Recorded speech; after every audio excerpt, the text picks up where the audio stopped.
Good afternoon, peeps. So today, sorry about my voice, y'all. I have this nasty flipping cold. I've had it God, for like 4 or 5 days now, and it's just all in my head, and my voice is jacked up. I knew I was going to be doing this video, but I was waiting till today because my voice yesterday, man, was just a mess. Anywho, I'm wearing my, I don't know if y'all can see this, I'm wearing my on the line shirt that a buddy's wife made for me. I know you guys are probably gonna want one. Just kidding. You can't get one because I haven't made any. There's only 2 in existence. But if I get enough interest, maybe later on down the road, I will make some. So let me know if you guys are interested in that. It's not something I even considered, but it's out there. So today we are going to do, by request, a how-to video for sheepshead. So you guys that have been following my channel for a long time, I catch everything, man. I catch all kinds of stuff from shore. I don't get offshore very much because I don't have the means or the capability of doing that. But inshore, I mean, just about anything you can think of, I get on at one point or another. But my passion is catching sheeps. I love catching sheepshead. I'm very successful at catching sheepshead. And some folks have hit me up on my channel or email, and they're new to the area, they're new to Florida. Most of Florida in general are made up of folks that have transplanted from somewhere else, so they're looking for tips and trying to get into fishing, and asked me if I can create a how-to video for sheepshead, which I never really considered, but yeah, I think I'm gonna do that. So in a couple minutes, let me take a drink of my coffee. I'm trying to get my throat going here, man. In a few minutes, I'm going to turn this camera around, and I think I'm going to break this video up into at least 2, maybe 3, because it's a lot of information. But in this first video, we are going to cover the rigs that I use. Now, keep in mind, I am not saying that anybody is wrong if they don't do what I do. I would never tell any fisherman not to do this or that. That's just not my thing. If you do something that I don't suggest and it works for you, jam up, man. Keep doing it. If there's something that I do that you don't like, well, it works for me, so I'm gonna go ahead and keep on keeping on, you know what I'm saying? So I'm gonna go over the 4, let's see, yeah, the 4 most common rigs that I use. One of them's pretty interesting, and I don't use it very often, but it does have its application. And then we're going to go over, obviously, the application for all of those rigs as well. So I'm going to show you how to tie them, show you what specific brands I use, and the application that I use them for. Maybe throw in some videos so you guys can actually see me using or applying those rigs or those techniques. Sound good? All right, let's do this, man. Let me flip the camera around and we'll get right to it.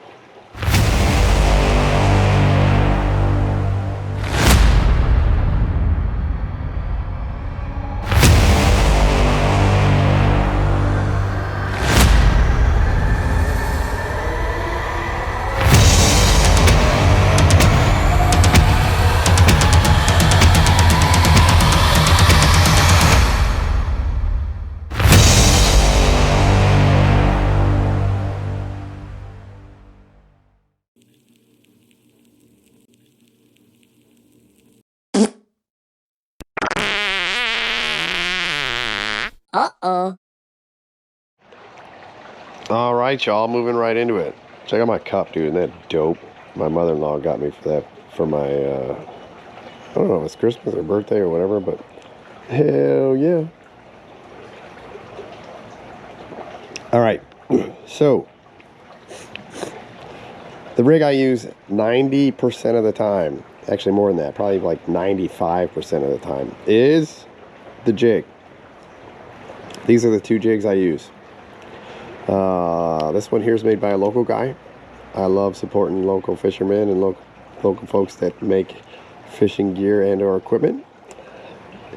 I used to have to search around for these things because it was small time, but now they actually stock them and sell them at the Ace Hardware, Hagen Outfitters here in Yulee, so they have a pretty good selection.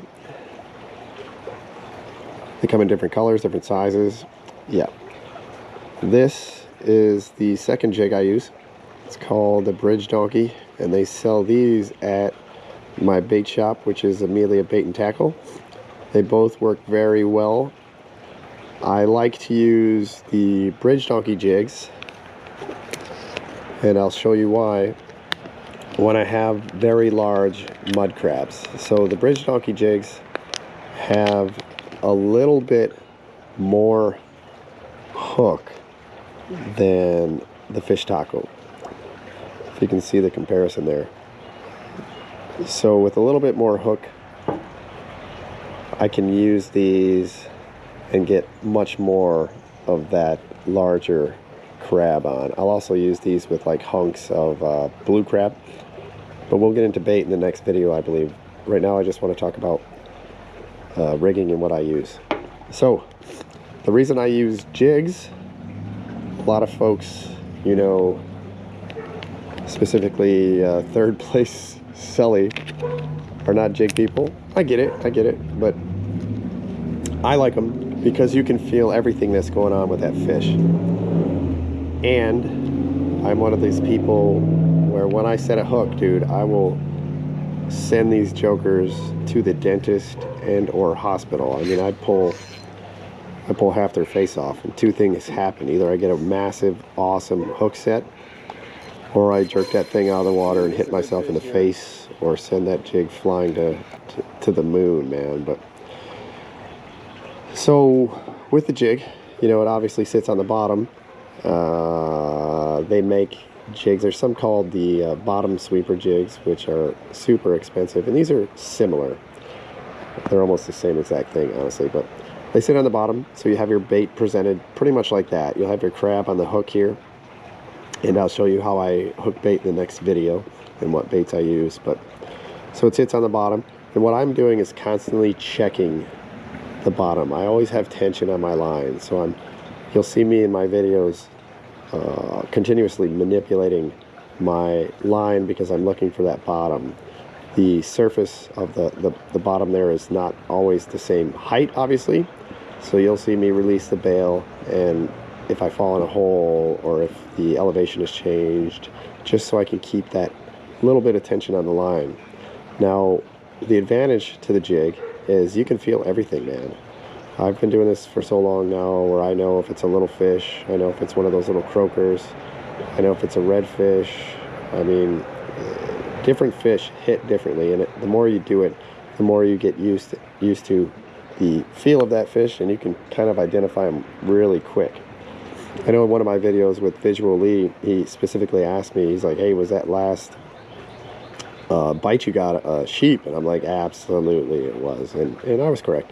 But so you'll feel this fish pecking at the jig, and then because I'm constantly checking where the bottom is and I have that tension on my line, I can always tell when they pick it up. So for example, as soon as that fish picks up that jig and he's got the crab in his mouth and that tension is relieved and I can no longer feel the bottom, I can set that hook without the fish feeling the tension of the line, if that makes sense. It doesn't spook them.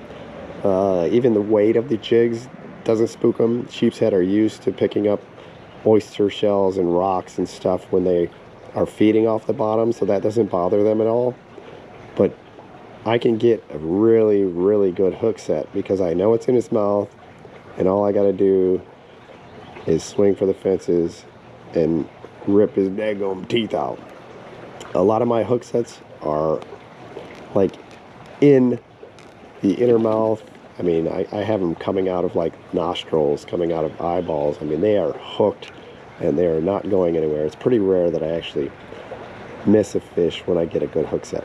So that is the first rig. The next rig I want to talk about is the, find one over here.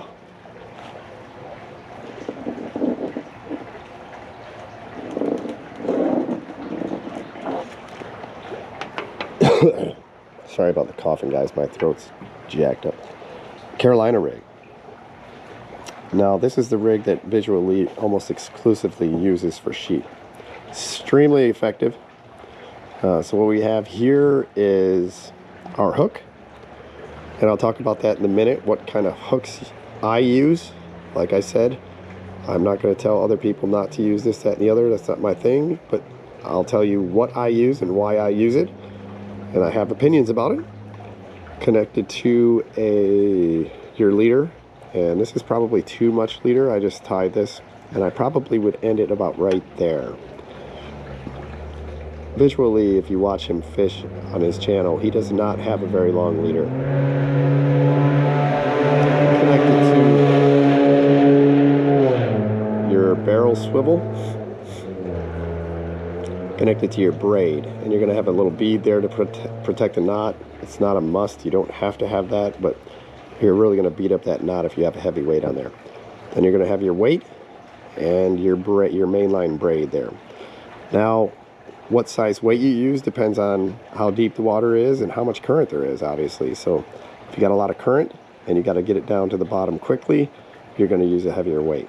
So the idea is the weight is sitting on the bottom, and this crab here is free to kind of move around in the current. Keep in mind, if the current is moving that way, a lot of times what happens is that crab will just kind of sit on the bottom and it's kind of stuck in the current as it moves over. But if you're in a wash, you know, it may move around a little bit. You do a little something, something.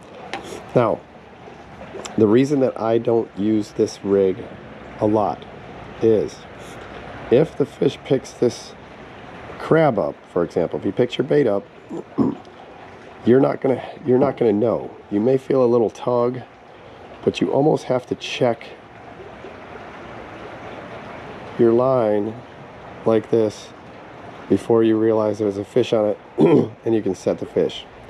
In my experience, I miss a lot of fish this way because when I pick it up, the fish is like, oh, that's weird. What's going on? And they may spit it out. You may not be able to do it in time, or you may not get a good hook set. I don't like that guesswork. I like to know when they have it in their mouth so I can plaster their face. But that's one of the downfalls of this rig. You're kind of playing teeter-totter, you know, with the fish and that weight. But it is a very, very effective rig. Visual Lee is a master at this rig. Like I said, he almost exclusively uses this for sheepshead. There's a lot of other very, very good anglers that use this rig and love it. And I don't have anything bad to say about it. It's just not one that I use all the time. Next rig I'm going to talk about is kind of interesting.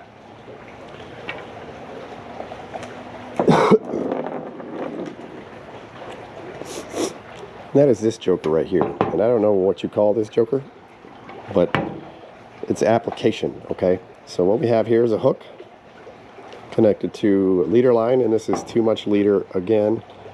I would probably go, if I were going to use this rig, I'd probably stop it right there. Maybe like, I don't know, 5 inches or so. Connected to a pencil weight, and there's a reason I'm using a pencil weight. And then you have your mainline braid. So the application of this rig is pilings with a swift current, okay, and suspended fish. So with suspended fish, if you're in 12, 15 feet of water and you're using electronics, or you just know and you could see them, the water's clear and the fish are approximately, you know, 6 feet, 7 feet down, and they're not interested in feeding off the bottom, so your jig is useless. The Carolina rig may work if you're in a swirl and that crab is able to get up there a little bit, but they're feeding on the pilings, the oysters on the pilings, and like I said, they're not interested in going to the bottom. You can drop this rig about 6 feet down. The pencil is thin enough to where that current will move right around it if you're very close to the piling. And then the leader, I would have it shorter. Obviously, the crab may get caught in the current, and it just kind of dangles like this right here. But the purpose of it is to keep as close to the piling as possible. And if you drop it 6 feet down where those suspended fish are, they may be very interested in grabbing that bait because it's literally in front of their face. Very effective method. I know some folks that use this method almost all the time, and it works well. They do sell these pencil weights like this. I believe they sell them at Walmart. I believe I got these from Walmart. And obviously they have different weights as well. This is a 1 ounce, but I've seen all the way up to like a 3 ounce in these pencil styles. So, yep. The next rig I want to talk about is the drop shot, man. This is an interesting rig. So, a good application for the drop shot is fishing in rocky structure. So, with the jig, if you drop the jig in a bunch of rocks, there's a chance that jig is going to get wedged in between some rocks, and your fish is not going to be able to get to that bait. And you're going to get hung up and lose a bunch of jigs, and it's going to be super frustrating, and nobody wants that. So the idea behind a drop shot is, if you're in rocky structures, that weight will be on the bottom there, and then you have this distance here for bait presentation. So you have your crab on this single loop here, and it's kind of suspended like that. If, for example, this weight gets wedged in in between the crevices of some rocks or oyster beds or whatever, there's still that bait presentation, and the fish will still have access to your crab or whatever you're using for bait. Tenfold. I learned this method from an old dude who almost exclusively fishes rocky structures. He's not a piling guy. He's not a jig guy. So he goes around and looks for, sandstone or rocks construction sites where there's a enormous pile of rocks along the shoreline there, and that's where he fishes. So, very effective method. I can show you how to tie one of these real quick, but first I want to talk about hooks for sheepshead. Okay, so this is a cheapo eagle claw hook, and I have them right here. This is size 2 bait holder hook, and it works great.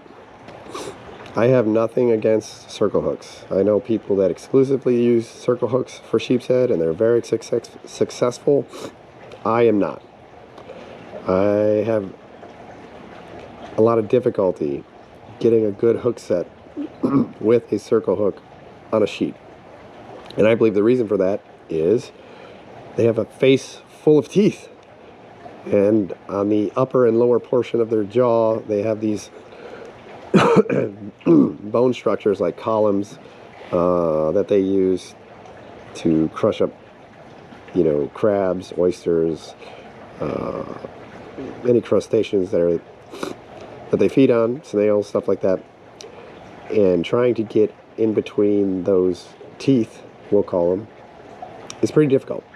So with a circle hook, in my experience, most of those hook sets are going to be in the lip. And that's effective. That'll work. I mean, you can catch a sheep with a lip hook set. However, with these thinner J-style hooks, you can still plaster it in the upper and lower portion of their jaw. The reason I use thin hooks is because with the thicker hooks, if it's got a lot of girth to it, and you're using fiddler crabs, for example, when you hook that crab, and we're going to talk about this in the next episode, when you hook that crab with a thicker hook, it breaks the crab up and almost disintegrates it as soon as it hits the water. It's too thick for specifically fiddler crabs, especially if you're using smaller fiddler crabs. It's almost like putting, toothpick through the center of a fiddler crab, and it just cracks up and just withers away. So I like to use thinner hooks. Now the risk that you run with these thinner hooks is if you get, a massive sheepshead, you really have to finesse these guys, because they can bend a hook or straighten a hook out in a second. So let them run, get your drag down, tire them out, and you should be just fine. Tying one of these things, okay? Let me show you real quick just how to tie the single drop. And then obviously you have your barrel swivel that connects to your mainline braid. And then whatever weight you need for that current and or depth. So, get my trusty daggum. Oh, stand by, let me get the scissors.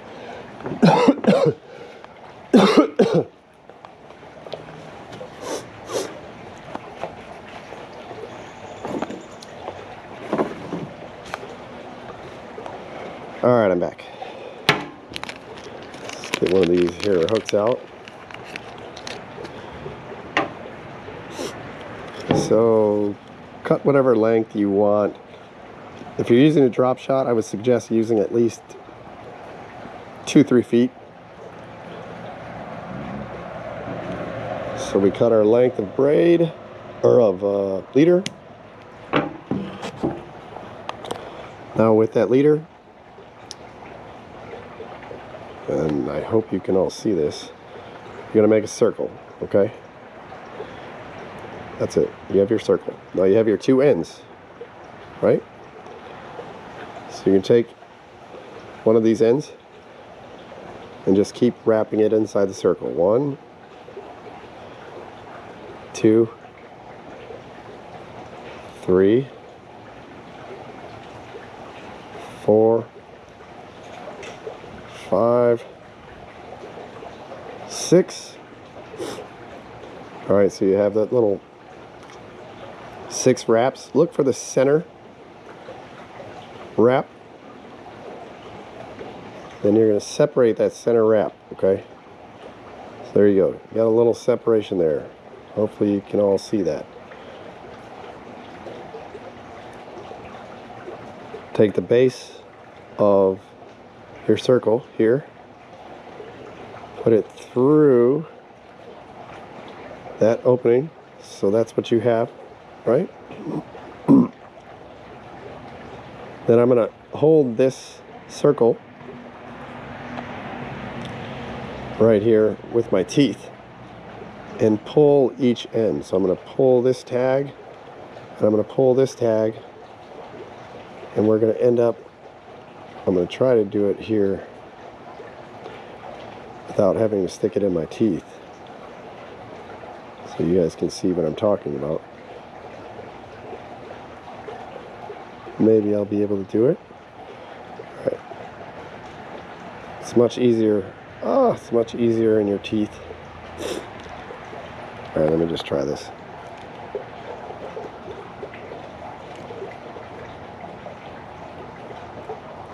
All right, so that's started for you anyway. So as you're pulling with your teeth, holding the center circle, the knot tightens on itself. You can pull it all the way tight. Boom. You got a little loop there. Right? Now you take your loop,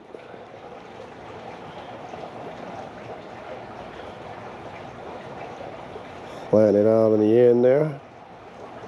This is the most frustrating part for me because I can't see for nothing. Take your hook, stick that loop through your hook,